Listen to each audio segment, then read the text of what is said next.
Back now with better tech tips. And is your computer part of a sinister criminal network without your knowledge? Well, that's what we're learning about from tech expert Stan Prager from GoGeeks. So, Stan, what's up with this? Well, so big news, Petr Levashov, and I'm probably butchering the man's name. Is he Russian or Yes, Eastern European? Yes, he's Okay. Russian, Okay. and he's been known as the Spam King, and he has been pretty much unreachable by international law, but he was vacationing in Barcelona, which if you're an international criminal, you probably shouldn't do if the West is after you. They got him on vacation. They did. Yes, so the important part of the news with this is that he's been known as the Spam King for years because he's been running these botnet networks. Now, what is a botnet network? Exactly Yeah. our next question. There's the big question for you, right? So if your computer's infected, and a lot of people don't realize this, you're not just in danger yourself of your personal information being uploaded, your bank accounts and things like that. You could actually get hijacked and be used as a bot. And that's what he has done, and that's what a lot of malware will do if you're infected. What it does is it links your computer with thousands, sometimes tens of thousands, perhaps 100,000 computers that are linked together. Levashov had a botnet network that had a total of between 90 and 100,000 computers linked together.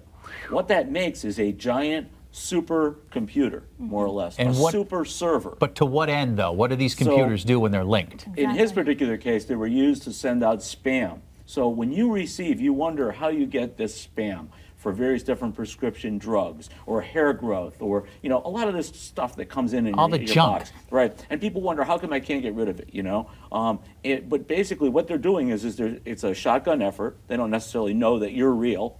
Although if you've ever hit unsubscribe on these, then they know you're real. They'll Yeah, charge you forever. of course. That'll be just, you'll be forever inundated with it. But so what they're doing is they're sending this stuff out. And of course, as you know, just like with the TV ad or bulk mail or any other kind of advertising, if only a tiny percentage of people respond to this, you're going to make a lot of money. If you're sending out, he sent out 1.5 billion pieces of spam in 1 year. So if only 1% get a hit, that's it's a still huge number, Yeah. exactly. Yeah. So in any event, that's what I mean. He was famous because he was one of the world's biggest. He's believe it or not, though, he was only number 7 in the world. So there's the first 6 are still at large, but Wow. you know, he was also known for other activities. He was involved in election meddling by using you know, malware, and basically once you have these botnets, you've got this huge computing power that rank you up there with some of the largest people who can do this. I know from his perspective it's a good thing because he's probably pulling down millions of dollars illegally, but Yeah. from the homeowner's perspective or the guy who owns the computer, how do we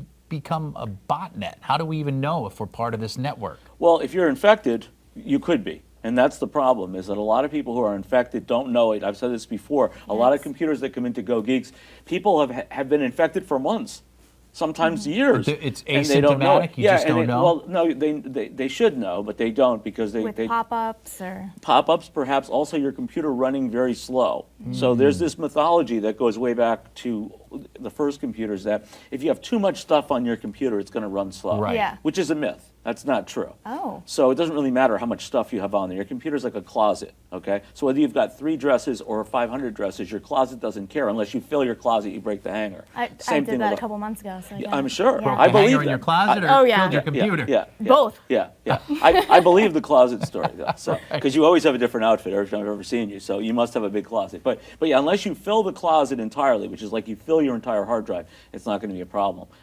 So I think that, you know, there's 2 things people need to take away from this. One is, first of all, if your computer's running slow, have a professional look at it because there's something wrong with it. But number 2, not only are you at risk, but you could be a tool in a massive global criminal network and be unaware of it. Unaware of it. And you don't want that. And as you said, there is the potential they could steal some of your personal information to boot on top of all of this. That's the main fear. I mean, in this case, this Russian criminal, he was actually renting out his bots to other people. That's how big it was. He isn't anymore, though. Very Nope, complex. not him. Now the other 6 guys we got to get. That's I right. know. That's right. And all his Thanks, Dan. bots. When we come back.